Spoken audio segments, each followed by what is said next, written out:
And while the second wave of pandemic subsides and vulnerability of younger population to COVID is being deliberated in India and the world, the first in-person global summit since the COVID pandemic hit is taking place this week. United Kingdom is hosting the G7 summit. India and other developing countries are invited to participate. The core agenda is to foster decisive partnership to tackle the pandemic and boost vaccine distribution. Other critical issues such as climate change will also take center stage.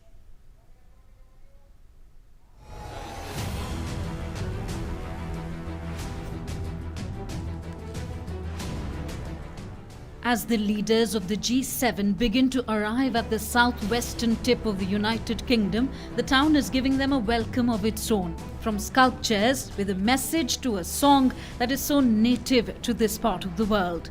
The sculpture, nicknamed Mount Recycle More, of the leaders of the G7 out of the electronic waste, have also appeared on the side of the Cornish coast in trash. That is an attempt by the artists to highlight the huge amount of technology and gadgets that goes unrecycled globally each year.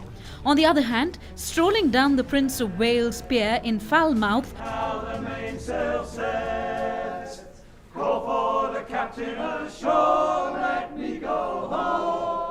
a local sea shanty group is busy with a rendition of the traditional Cornish song La Marna ahead of the summit.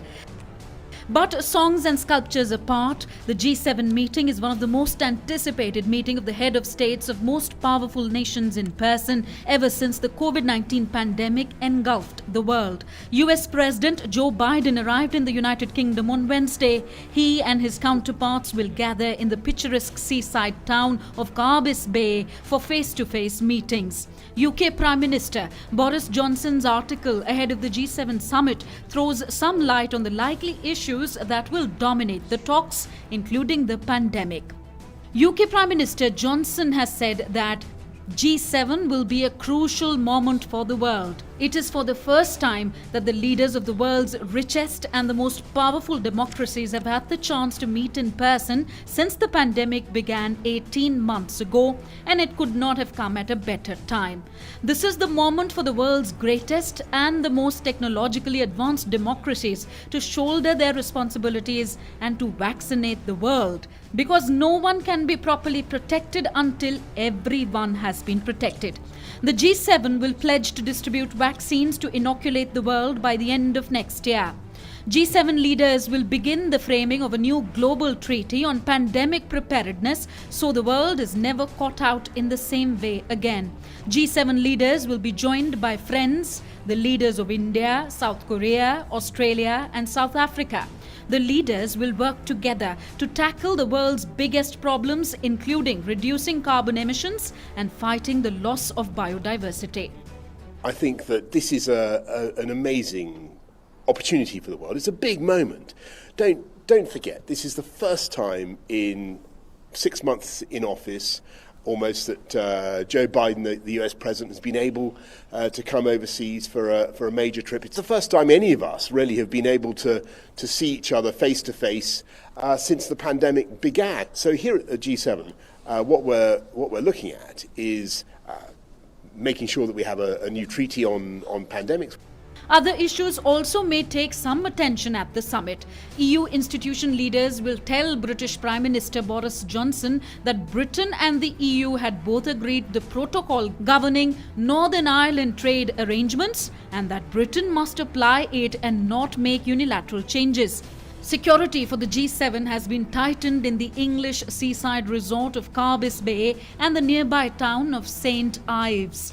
Police have closed off roads and coastal paths to Carbis Bay, erecting steel fences and putting other restrictions in place. The summit meeting also comes at a time when India is continuously engaging with the world leaders in the fight against the COVID-19 pandemic, climate change, among other issues. Prime Minister Narendra Modi will attend the meeting virtually and India will press for a patent waiver on COVID vaccine, among other things. The invitation of UK Prime Minister Boris Johnson, Prime Minister Shri Narendra Modi will participate in the outreach sessions of the G7 summit on 12th and 13th June in virtual format. The meeting will be held in hybrid mode. The theme for this summit is Build Back Better. And the UK has outlined 4 priority areas for its presidency. This is the second time that the Prime Minister will be participating in this G7 meeting. India will also voice its concern on the issue of vaccine passport and the issue of greater access to vaccines for the developing world. The Group of 7, or G7, is made up of the world's 7 largest influential societies and advanced economies. The group includes the UK, the USA, Canada, Japan, Germany, France and Italy. Every year, different countries are invited to partake in the summit as guests. This year, UK has invited leaders from Australia, India, South Korea and South Africa to attend. Bureau Report, DD India.